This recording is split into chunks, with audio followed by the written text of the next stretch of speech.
ராஜசேகர சாவும் போது தயால காதுல ஏதோ சொன்னானே, என்ன சொன்னா தெரியுமா? ராஜசேகர் யாரு அது? என்னுடைய நண்பனா தேவா பேசுறேன். அது ராங் நம்பர் பா. தேவா பேசுறேன்னு சொல்லியோ?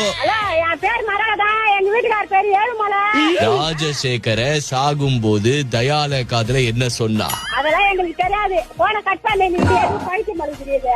ஆயா, நான் பவர் ஹவுஸ் போட்டேன்னாக்கா உங்களை முடிச்சு கட்டிடுவேன். சரி முடிச்சிடு. பவர் ஹவுஸ்னா என்ன தெரியுமா உங்களுக்கு? தெரியாதே. துப்பாக்கா? துப்பாக்கி இல்ல, சருக்க. சருக்கு போடுறியா? 30 வருஷம் நிறுத்திருந்த ராஜசேகரனு கோச நிறுத்திருந்த ராஜசேகரன் தயால கொன்னுட்டா. அது ஏன் கொன்னான்னு உங்களுக்கு தெரியுமா? எங்களுக்கு தெரியாதே. சொல்ல தெரிஞ்சுக்கிறான். நெஞ்சிலேயே குத்துனா தயால ராஜசேகர. குத்தி சாவச்சானா? அதுக்கு முன்னாடி ராஜசேகரன் தயால காதுல ஏதோ சொன்னான்.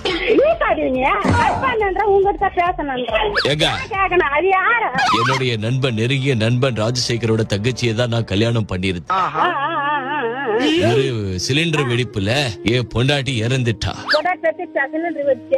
ஆமா, அதுல இருந்து ராஜசேகர என்கிட்ட 30 வருஷம் பேசாம இருந்தா. 30 வருஷம் கழிச்சு என்ன ஆச்சுன்னு அவனை போய் பார்க்க போனாக்கா ராஜசேகரனை தயால கொன்னுட்டான்.